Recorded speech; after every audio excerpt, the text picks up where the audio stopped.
I recently started working my way through Dennis Prager's first book of the Rational Bible, Exodus. I'm convinced he says that courage is the rarest of all good traits. On his recommendation, I watched the movie 12 Years a Slave. Perhaps not a great choice for these depressing times, but I was riveted throughout and could not help making the comparisons to what we have seen committed in the name of misguided morality during the World War II years of Nazi Germany and our present-day clown world, where evil is committed in the name of health apartheid and the masses permit it, all in the name of moral righteousness. Individuals initiate mass evil, Prager states, but they need the collaboration of many people to carry it out.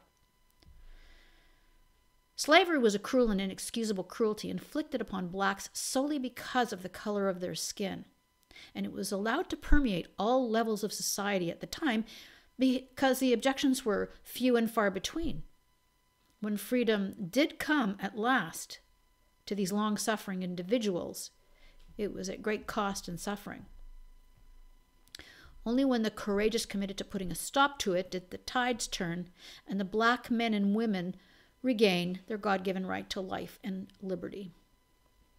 But that was so far in the past, it's hard to relate to the level of willful moral corruption, and watching movies about it or reading history books does not touch us in the same way that it would had the experience been ours. Thank heavens it wasn't, we think, and we go on with our day-to-day lives.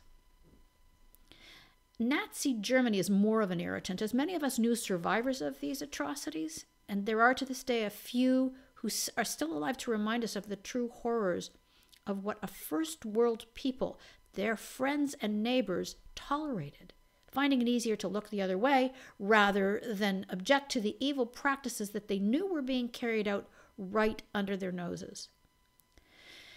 Today, hard as it is to believe, we as a society are allowing coercive medical apartheid to tear apart families, neighbors, and friends.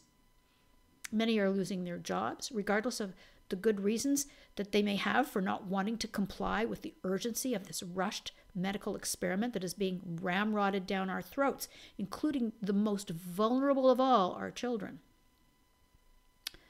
The papers, please, of World War II Germany are being replaced with the vaccine passport, which is designed to deprive people of their ability to participate meaningfully in society.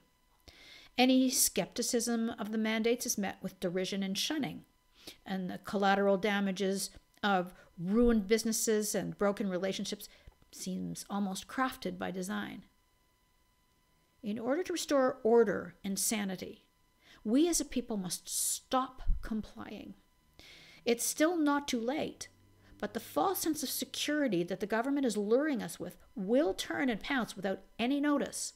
Like a wily coyote waiting to snare its prey, we'll never know what happened until it's too late. And if the morally superior government loyalists think that the boogeyman will never come for them, think again. You are only one step away from the evil of this tyranny.